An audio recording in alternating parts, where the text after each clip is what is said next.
What it do, Direct Nation? The biggest update in the history of Marvel Rivals just got even bigger because we got the official roadmap revealing even more updates and content coming to the game this month, like the highly anticipated MCU event based on Age of Ultron, all the way up until the launch of our second playable hero after Jubilee, the Hood.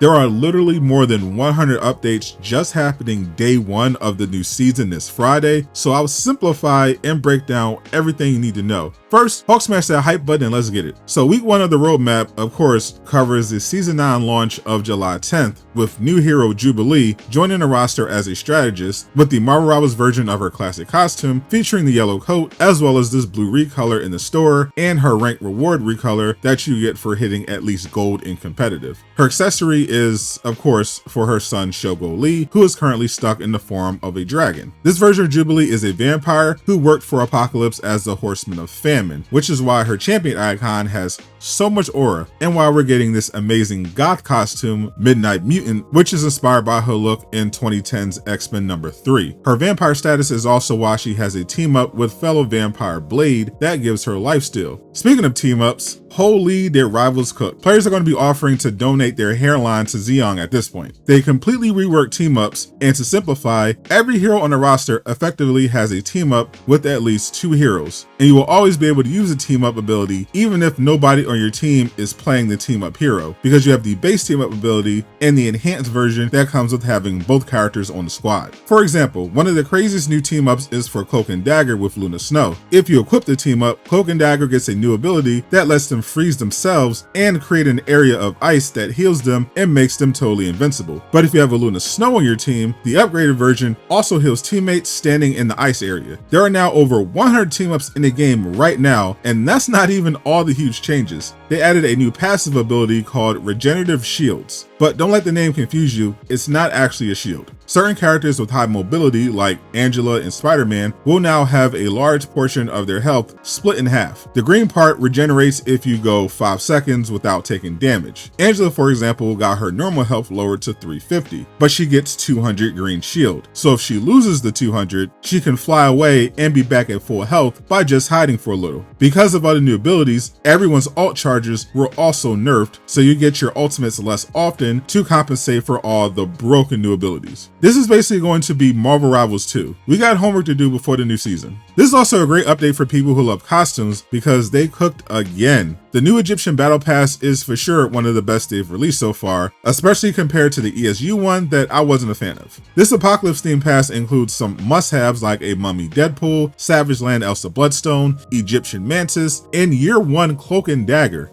Joining Goth Jubilee in the shop is this awesome comic outfit for Wolverine called Bloodless Berserker, based on his appearance in Astonishing X-Men #1. That one is epic rarity 2 and 1600 units. Then there is this legendary Alchemist clone Rogue costume that was teased in the lore last season. Speaking of lore, the new gallery cards and event gave us a preview of some more highly anticipated costumes that comic fans are going to be drooling over. The team is currently investigating the death of Apocalypse in Egypt that we saw in the season 9 trailer, and while they are stuck in his chambers, Logan, Psylocke, and Gambit all end up getting eliminated, which will be permanent since they're cut off from Krakoa. But they get revived by Jubilee using the death seed she got from her former boss, Apocalypse, and now they're all horsemen. And yes, the sneak preview of the menu for the new event, the Resurrection of the Horsemen, confirms we're getting Horsemen of Apocalypse costumes for Gambit and Psylocke. This is a ridiculously large update, and I'm not even going through all 40 balance changes in the patch notes because we have to jump to the new content dropping in week 2 of season 9. Gambit fans won't have to wait long because we're getting the official Horseman of Death costume for Gambit in the shop,